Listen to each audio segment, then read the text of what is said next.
Raden Mas Said melihat orang tua di hutan Gelagap Langu.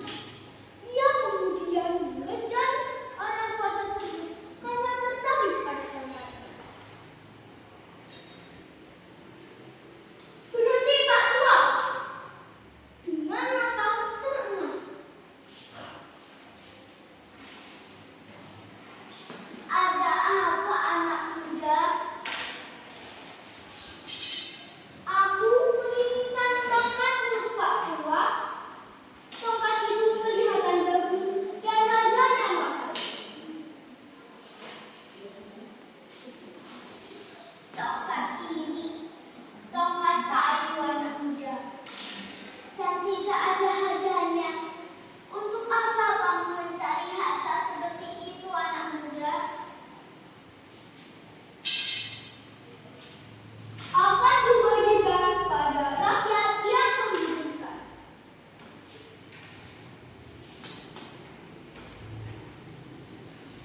Berniat menolong sesama itu baik. Itu bagus, namun tidak boleh memakai cara yang salah. Tidak! Kalau kamu mau harta, lihatlah itu, anak muda. Itu pohon berbuah emas. Ambillah sesukamu. Raden Mas Said kemudian memanjat pohon itu dan mengambil buah yang dikiranya emas. Ia kaget melihat pohon itu berbuah kolang kaling, bukan emas. Ia pun tersadar jika orang tua tersebut bukan orang sembarangan. Ia kemudian mengejar orang tua tersebut dan bersimpuh di hadapannya. "Izinkan aku tahu siapa namamu?"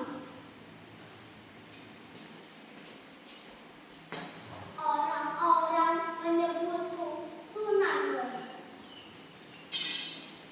Raden Mas Said kemudian menjadi murid Sunan Bonang. Beliau menancapkan tongkatnya dan meminta Raden Mas Said untuk menunggu sampai Sunan Bonang datang dari kerajaan Demak. Bertahun-tahun Raden Mas Said betapa menunggu tongkat tersebut. Ketika Sunan Bonang melintas, beliau menjumpai tubuh Raden Mas Said penuh dengan semak belukar. Sunan Bonang kemudian membangunkan Raden Mas Said dengan suara azan. "Alhamdulillah, kamu menyelesaikan ujian. Pakailah jubah dan